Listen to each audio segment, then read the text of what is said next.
एक छोटा सा बच्चा जिसकी खेलने कूदने की उम्र है और वो अचानक से साइको किलर बन जाता है। उसे खून से प्यार होने लगता है, उसे किसी को मारने में थोड़ा मज़ा आने लगता है। इस तरीके की घटनाएं आपने भारत में भी देखी होंगी। तो नमस्कार, मैं शुभम त्रिपाठी और आप देख रहे हैं टाइम्स ऑफ हिंद। और आज हम इसी विषय पे आपसे बात करेंगे और एक कहानी का अंश हम आपको सुनाने की कोशिश करेंगे, जो हमारे साथी और सहयोगी कृति मिश्रा जी हैं। नमस्कार, आपका स्वागत है। और आप बताइए कि किस तरीके से वो घटना हुई, जो कि घटना ये बेगूसराय की है, जो बिहार में है। तो सबसे पहले बताइए कि ये कहानी आपने पहली बार कब सुनी, और इस तरीके की रिसर्च खैर आप कहती ही रहती हैं, तो इस पे क्या आप कहना चाहेंगे? सर, मुझे इस सारे टॉपिक में साइकोपैथ्स हो गए या इस तरीके की अजीबोगरीब चीज़ों में मुझे बहुत अच्छा इंटरेस्ट आता है। और मुझे लगा कि ये जो कहानी है वो मेरे साथ साथ आप लोगों को, दर्शकों को बहुत ज़्यादा पसंद आएगी। तो इसलिए मैंने इस कहानी को चुना कि मुझे लगा कि मुझे बताना चाहिए सभी लोगों को। कहाँ से ये कहानी शुरू होती है? सर, ये सबसे पहले मैं आप लोगों को बताना चाहती हूँ, ये कहानी है एक 8 साल के बच्चे के बारे में, जो कि वर्ल्ड का सबसे स्मॉलेस्ट क्रिमिनल माना जाता है आज की डेट में भी। क्योंकि जब उसने क्राइम किया था तो उसकी एज मात्र 8 साल की थी। तो सर, ये जो कहानी है वो स्टार्ट होती है बिहार के एक बेगूसराय गाँव की, आप सब लोग जानते होंगे।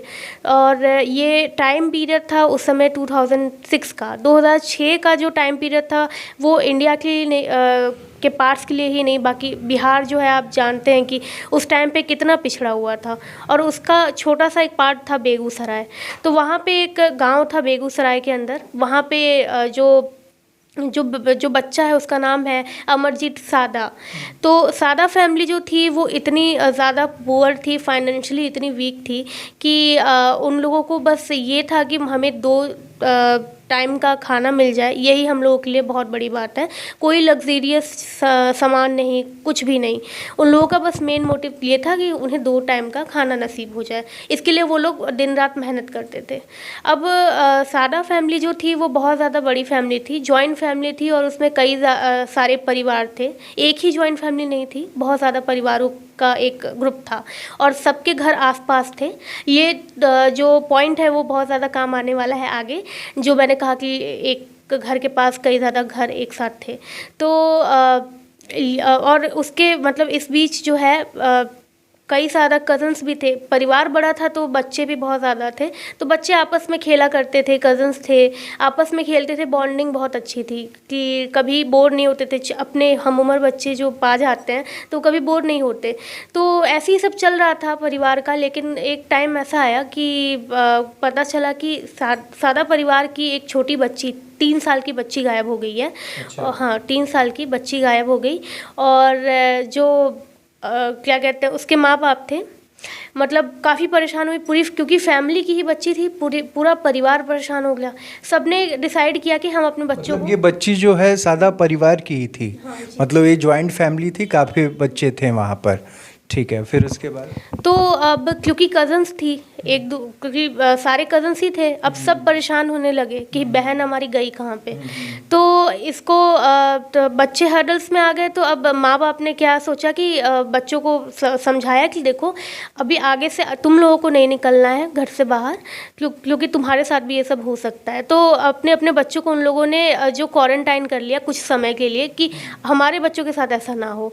तो ये सब हो गया। अब उसी बीच ये सब हो ही रहा था, गांव वालों को पता चला। गांव वालों ने पूरा सहयोग किया बच्ची को ढूंढने में कि कहाँ गई। गांव, क्योंकि आप जानते हैं गांव में जो है वो एक तरीके से सब फैमिली किसी की भी हो मदद करने के लिए आगे आते हैं। तो पूरा गांव ढूंढने में लगा। उनकी वैसी भी फैमिली काफ़ी बड़ी थी। हाँ, फैमिली बड़ी थी और बाकी अदर गांव में जो लोग थे वो भी ढूंढने के लिए प्रयास कर रहे थे, लेकिन बच्ची नहीं मिली।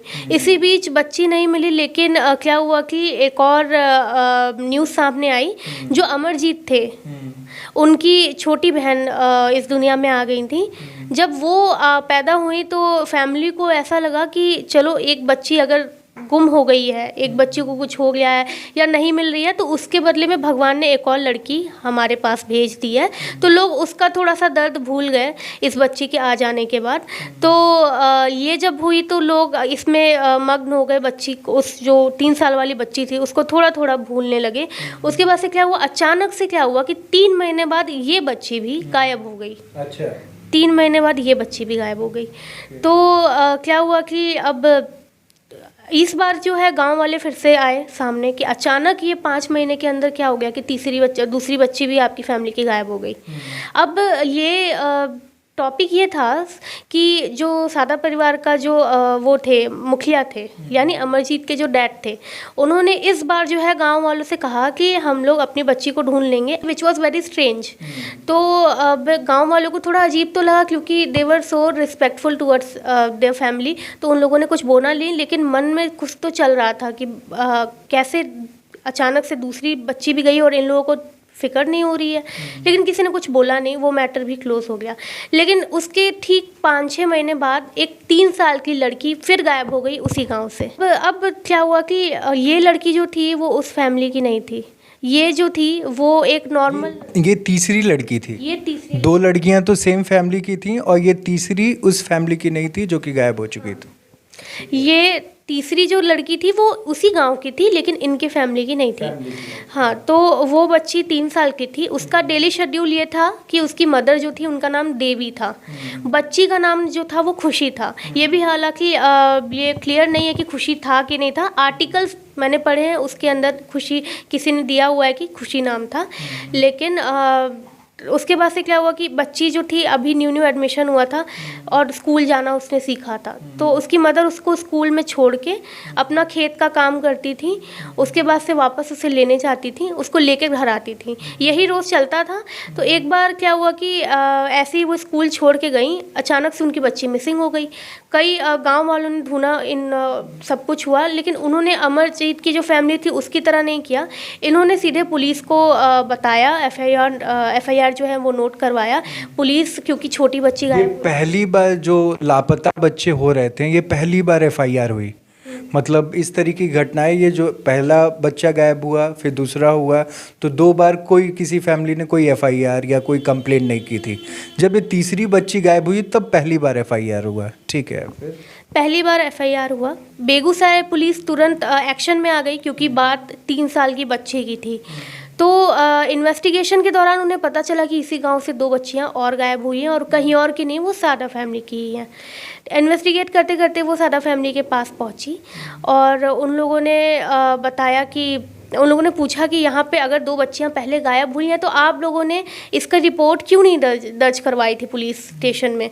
तो इनका सीधे क्लैरिफिकेशन ये था, इनकी तरफ से सफाई ये आया फैमिली की तरफ से कि हमने इसलिए नहीं करवाया क्योंकि 2 लड़कियाँ थी हमारी, पूरे फैमिली की बदनामी हो जाती, इसलिए हमने बात पुलिस तक नहीं पहुँचाई। ये उनका वो था, क्लैरिफिकेशन था। तो अभी तक इसलिए कंप्लेंट नहीं करवाई, अभी तक इसलिए नहीं complaint, which was again very strange, आपको भी लग रहा होगा। तो क्या हुआ कि ये सब तो सेम एक ही फैमिली की 2-2 बच्चियां गायब हो चुकी, 2-2 बच्चियाँ। हाँ, तो उसके बाद से क्या हुआ कि ये चल ही रहा था। तभी मैंने आपको बताया था शुरू में कि जॉइंट फैमिली थी, अलग अलग घर भले था लेकिन फैमिली एक थी। तो दूसरे घर से ना एक औरत आई और उसने 7 साल के बच्चे को आगे किया और उसने कहा कि अगर कोई बता सकता है कि बच्चियां कहाँ गई हैं तो वो यही लड़का है। तो पुलिस को पहले लगा कि ये 7 साल का बच्चा क्या बताएगा, तो पुलिस, अच्छा, ये बात किसने कही कि कोई बता सकता है इन बच्चियों के बारे में, तो ये लड़का, ये कहा किसने? ये जो बच्चा था उसकी माँ ने कहा। अच्छा, खुद माँ ही बच्चे को पकड़ के लेकर आई, कही कि ये देखिए, यही है वो लड़का जो आपको बताएगा कि बच्चियाँ तीनों, जो बच्ची है खुशी, उसके साथ क्या हुआ है। तो उनसे पूछा गया, पुलिस ने बहुत पूछा, शुरू में बहुत पूछा, हर तरीके से पूछने की कोशिश। बच्चा स्टिल खड़ा था वहाँ पे, कोई रिएक्शन नहीं था बच्चे का, वो बस खड़ा था। बच्चे की उम्र क्या है? बच्चे की अब जो उस टाइम पे उम्र थी वो 8 साल की थी। तो अब वो पुलिस पूछ रही है, जब नहीं बताया उसने पुलिस को कुछ भी, तो पुलिस ने कहा कि ये मेरा टाइम वेस्ट कर रहा है, 7 साल का बच्चा है, पुलिस को देख के ये डर गया है, इसलिए he was not moving a little bit also. Police ने कहा कि he is wasting my time, हम लोग चलते हैं यहाँ से। तो जैसे ही पुलिस जो मुड़ी जाने के लिए, तब तक बच्चे ने बोला कि ठीक है, मैं आपको बताऊँगा, लेकिन उसके पहले आपको मुझे एक बिस्किट का पैकेट देना पड़ेगा। पुलिस ने कहा कि चलो बच्चा बोल, लड़के ने कहा कि बिस्किट का पैकेट आप दोगे तो मैं आपको बताऊंगा, मैं आपको बताऊंगा खुशी कहाँ पे है। तो उसने कहा पुलिस ने कहा कि अभी तक ये कुछ बोल नहीं रहा था, अब इसने बोला है तो चलो ये चीज़ भी करके देखते हैं, क्या पता इसने देखा हो कि किसने मारा हो खुशी को या कौन लेके गया हो। और अभी तक जहाँ तक लग रहा है कि आप सोच रहे होंगे कि बच्चा को, ये लोग तो कोई नॉर्मल सी बात है कि उस छोटे से बच्चे पे जहन में भी नहीं किसी के आएगा कि ये क्या करने वाला है और इसने क्या करके आया है। तो सबके मन में होगा कि ये सुराग देने पहुंच रहा है या कुछ इन्फॉर्मेशन देने की कोशिश कर रहा है। ठीक है, तो क्या हुआ कि पुलिस ने दिया बिस्किट। उसके बाद फिर उसने कहा कि आप मेरे पीछे चलिए। पुलिस को बच्चे ने कहा कि आप मेरे पीछे चलिए, मैं बताता हूँ कहाँ पे है। तो वो लेके गया एक ग्राउंड पे ना घास होती है, और ऐसा लग रहा था कि उस घास को उखाड़ के एक छोटी सी चीज़ अगर आप रखेंगे, उसके ऊपर कवर करने के लिए कुछ डालेंगे, तो वो ऑब्वियसली आपको दिख जाएगा कि इसके नीचे कुछ है। तो अलग से रखा हुआ कुछ, हाँ। कुछ है। तो उसने भी ठीक एक घास का बेड था, उसके नीचे ऐसा लग रहा था उभरा हुआ था, कुछ तो रखा हुआ है। तो जब पुलिस ने उसको हटाया तो उसने देखा कि जो खुशी की बॉडी थी वो पड़ी हुई थी, और उसका फेस समझ नहीं आ रहा था क्योंकि ईंटे से कई बार उस वार किया गया था, ईंटा भी उसके मुंह पे ईंट रखी गई थी, ईंटे से मारा गया था उसके चेहरे पे। हाँ। तो उन्होंने, पुलिस वाले ने पूछा कि ये तुमने किया है? बच्चे ने बोला हाँ मैंने किया है। तो सीधे बोल दिया बच्चे ने? बच्चे ने सीधे बोल दिया मैंने किया है, क्योंकि जब पुलिस पूछ रही थी खुशी के बारे में तो वो कुछ बोल नहीं रहा था। वो जब बिस्किट देने के पहले पुलिस उससे कई बार पूछ रही थी, लेकिन इस टाइम पे वो कुछ बोल नहीं रहा था। लेकिन जब खुशी का वर्ड आ रहा था ना, तो ही वॉज स्माइलिंग सरकास्टिकली। वो ऐसा लग रहा था कि उसे कुछ पता है। तो उसने कहा हाँ मैंने मारा है। बेसिकली उस बच्चे का, अमरजीत का जो वर्ड था, उसने ये नहीं बोला था मैंने बच्ची को मारा है, उसने बोला था कि मैंने इसे सुला दिया है, मैंने सुलाया है इसे। तो उसने कहा कि अच्छा कैसे सुलाया? पुलिस ने पूछा कि आपने सुलाया कैसे इसे? तो कहा कुछ, उसने कहा मैं नहीं बताऊंगा। मतलब उसने ये कहा कि, मतलब ये नहीं बोल रहा था, उसने कहा कि मैंने सुला दिया है, मैंने सुला दिया हमेशा के। हाँ। तो पुलिस ने कहा कि, पुलिस ने सोचा कि इसे इन्वेस्टिगेशन के लिए पुलिस स्टेशन लेके चलते हैं। वो लेकर गए, वहाँ पे स्टिल वही चीज़, वो बोल नहीं रहा था कुछ। पुलिस ने कहा कि अब फिर से वो कि भाई तुम्हें क्या चाहिए, तुम क्यों नहीं बोल रहे? उसने कहा मुझे एक और बिस्किट के पैकेट आप दोगे तो मैं बताऊंगा आपको कि मैंने इसे कैसे मारा। तो पुलिस तुरंत बिस्किट लेकर आई। उसने बिस्किट खाया, और खाते खाते वो बोल रहा है कि पहले मैंने उसका गला दबाया, जब उसका मैंने गला दबाया तो वो बेहोश हो गई। उसके बाद से भी मुझे अंदर से सेटिस्फेक्शन नहीं मिला कि उसको मज़ा नहीं आ रहा था।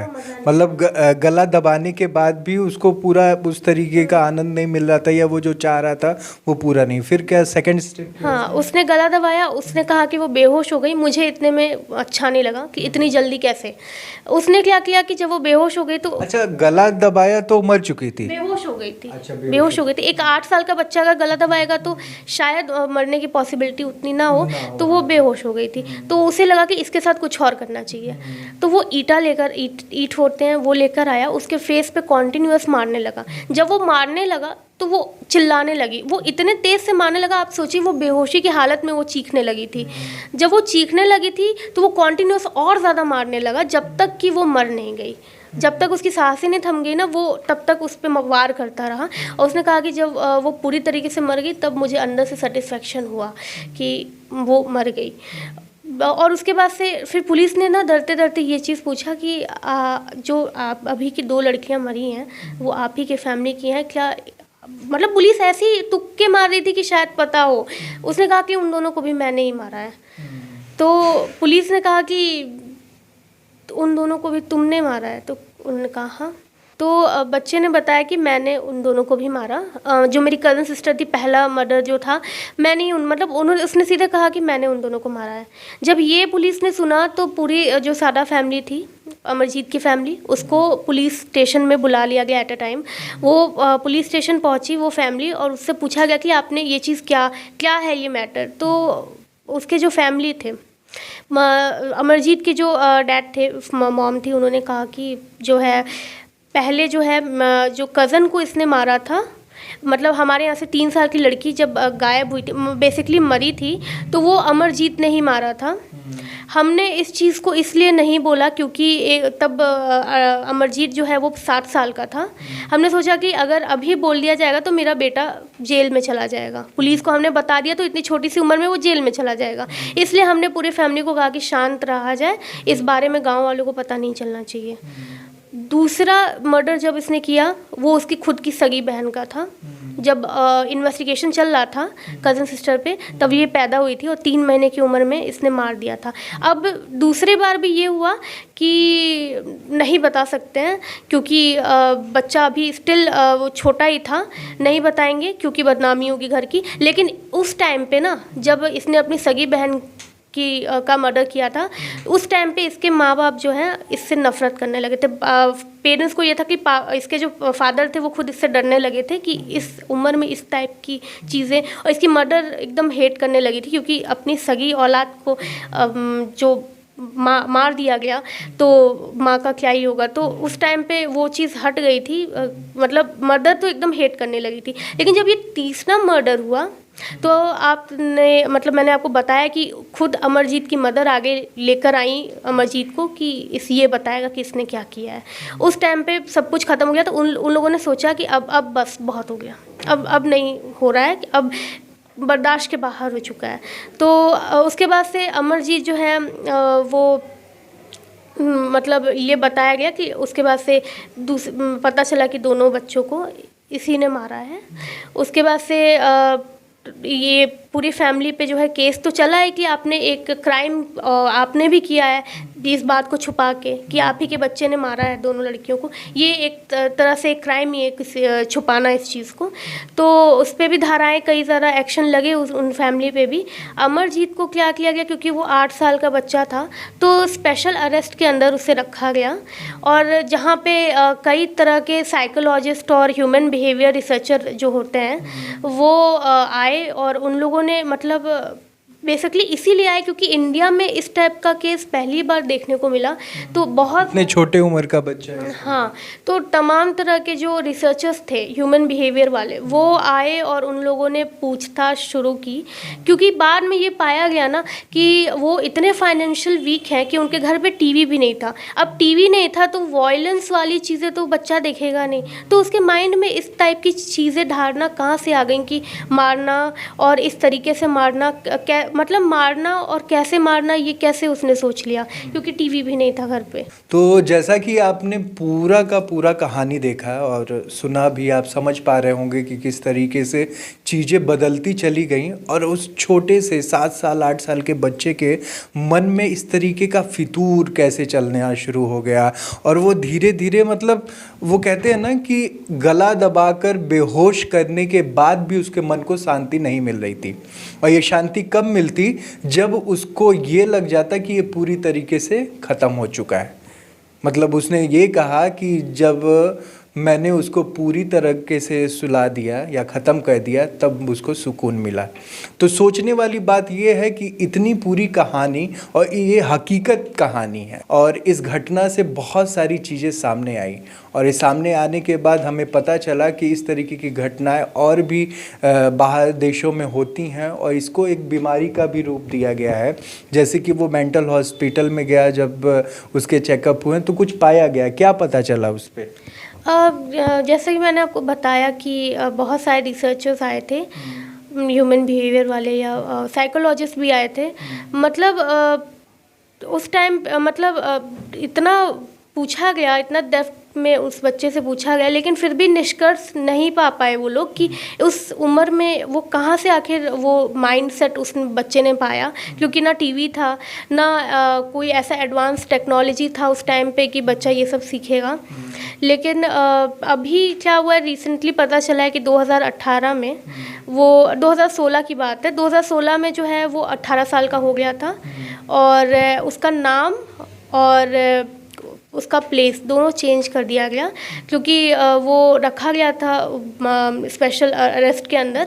तो अभी वो 18 साल का जब हो गया था तो उसके अकॉर्डिंग वो ठीक हो गया है, लेकिन सोसाइटी में अगर वो फिर से निकलेगा तो फिर हो सकता है कि उसका वो माइंडसेट जो कि अभी क्लोज है वो फिर से अगर एक्टिव हो गया तो दिक्कत हो जाएगी। लेकिन फिर अभी अपडेट आई है कि अभी उसे रिलीज़ कर दिया गया है, जब वो 2016 से ही 2016 में वो जब निकल गया है तो अब उसको नया नाम, नया पहचान मिल चुका है, क्योंकि अब वो वापस उस सोसाइटी में उसी नाम के साथ नहीं जा पाएगा। तो कोई उसे नहीं जानता है कि उसका नाम अब क्या है, कैसा दिखता है, वो ये भी हम नहीं जानते हैं, लेकिन अब वो फ्री हो चुका है। खैर, बात एक सवाल पे आके रुक जाती है कि क्या होगा अगर सोसाइटी में वो 7 साल का खूंखार बच्चा और भारत का नहीं पूरे विश्व का इतना कम उम्र का साइको किलर जो आप आज आज़ाद हो चुका है, क्या आपको लगता है? कमेंट सेक्शन में ये ज़रूर बताइएगा और एक कमेंट अपना ज़रूर दीजिएगा कि क्या ये सोसाइटी में जाने के लिए तैयार है। अगर इस सोसाइटी में आ चुका है वो और उसको फ्री कर दिया गया है, क्या आगे चल के उस तरीके की गलती नहीं करेगा? तो देखते रहिए टाइम्स ऑफ हिंद। इस तरीके की घटनाएं और सच्ची घटनाओं पर आधारित हम एक थोड़ा सा डिस्कशन करते हैं, जिससे आपकी जानकारी भी हो सके और सोसाइटी में कुछ अवेयरनेस मिल सके। नमस्कार, मैं शुभम त्रिपाठी और आप देख रहे थे टाइम्स ऑफ हिंद।